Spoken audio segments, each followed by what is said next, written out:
இந்த 6 பேக் சேலஞ்சை நான் முடிக்கிறதுக்குள்ள அந்த சேலஞ்ச் என்னைய முடிச்சிடும் போல. அந்த மாதிரி தான் ஒவ்வொரு நாளும் போயிட்டு இருக்கு. இது ஒரு குட்டி கதை தான், டக்குன்னு சொல்லிட்டு டக்குன்னு ஓடிடுறேன். அதுக்கு முன்னாடி இது நான் 6 பேக் அப்புறம் எபிசோடு 88 வீடியோ பார்க்கறவங்களா அவங்க வீட்டு பிள்ளை வச்சு ஃபாலோ விட்டுட்டு போயிருங்க. இதுவே சோ கதை என்னன்னா, நம்மளால இப்போ 10 கிலோமீட்டர் கூட ஒழுங்கா ஓட முடியல. இந்த லட்சத்துல இன்னும் 4 நாள் 21 கிலோமீட்டர் மேரத்தான் இருக்கு. இன்னும் எக்ஸாக்டா சொல்லணும்னா 5 கிலோமீட்டர் கூட முழுசா ஓட முடியல. ஆனா 21 கிலோமீட்டர் இன்னும் 4 நாள்ல ஓடணும். பிரச்சனை சரி வேற தெரியல. நம்ம காலம் ரொம்ப ஸ்டிஃபா இருக்கு, சரியா ஓட முடியல. இந்த மாதிரி 1008 காரணங்கள் இருக்கு. என்ன பண்றதா இருந்தாலும் 21 கிலோமீட்டர் முடிச்சுட்டு வந்து தான் பண்றதா இருக்கேன். அதுக்கப்புறம் தான் எதா இருந்தாலும் அப்படியே காலை உணவு முடிச்சுட்டு ஜிம்முக்கு வந்தாச்சு. ஜிம்முக்கு வந்து ஒரு வாரமா எந்த ஒர்க் அவுட் பெருசா பண்ணல. எந்த ஒரு டே எடுத்தாலும் அது ஒரு ப்ராப்பரா போக மாட்டேங்குது, என்னன்னே தெரியல. ஸோ அதை ஃபிக்ஸ் பண்றதுக்காக இன்னைக்கு ஃபுல் பாடி ஒர்க் அவுட்டை தான் சூஸ் பண்ணேன். அப்பர் பாடிக்கு ஒரு 6, ஓவர் பாடிக்கு ஒரு 2, மொத்தமா ஒரு 4 ஸ்ட்ரெச் இதெல்லாம் சேர்த்து மொத்தமா போட்டு முடிச்சுட்டு அப்படியே அந்த நாளையும் முடிச்சுட்டு ஜிம்முக்கு ஒரு டாட்டா காட்டு வீட்டுக்கு எஜுட் அடிச்சிட்டேன். வர பாடி ரொம்ப டயர் ஆகுது. கால் சொன்ன பச்சைக்க மாட்டேங்குது. ஏதோ நடந்துட்டு இருக்கு பாடிக்குள்ள.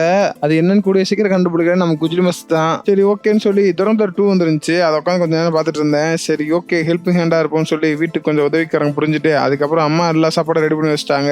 அப்படியே அது எல்லாத்தையும் சைஸா பிளேட்டுக்கு மாத்திட்டு அப்படியே ஓரமா உட்காந்து சாப்பிட ஆரம்பிச்சிட்டேன். வெற்றிகரமா மதிய சாப்பாடு முடிச்சுட்டு வெளியே போய் பார்த்தா சரியான மழை. அந்த மலைக்கு ஒரு காஃபி குடிச்சா நல்லா இருக்குமே ஒரு பிளாக் காஃபியை குடிச்சிட்டு எடிட்டிங் வேலையில் உட்காந்துட்டேன். கொஞ்ச நேரம் உட்காந்து எடிட்டிங் பார்த்து அந்தாண்டு எல்லாத்தையும் முடிச்சு வீடியோ அப்லோட் பண்ணியாச்சு. ரொம்ப நேரமா வீட்டுக்குள்ளேயே உட்காந்துறது ரொம்ப மண்டக்காயுதுன்னு சொல்லி வெளியே வந்து கொஞ்ச நேரம் வாக்கிங் போயிட்டு இருந்தேன். அப்பதான் நம்ம கார்டன்ல என்னென்ன பூவெல்லாம் பூத்துருக்குன்னு வேடிக்கை பார்த்துட்டு இருந்தேன். நிறைய பூ பூத்துருந்துச்சு. சரி ஓகே நான் அதெல்லாம் வேடிக்கை பார்த்து முடிச்சுட்டு ரிட்டர்ன் வந்து மறுபடியும் எடிட்டிங் தான். இன்னைக்கு 2 வீடியோ அப்லோடு, அதனால 2 எடிட்டிங் ஒர்க்கு. அதெல்லாம் முடிச்சுட்டு கொஞ்ச நேரம் யூடியூப் பார்த்துட்டு இருந்தேன். அதுக்கப்புறம் ஃப்ரெஷ் ஆயிட்டு வந்து கொஞ்ச நேரம் புக்கை போட்டு புரட்டிட்டு இருந்தேன். அவ்வளவுதான், நாள் முடிஞ்சு. நீங்களும் ஏதாச்சும் செய்ய முடிச்சுங்க நண்பர்களே.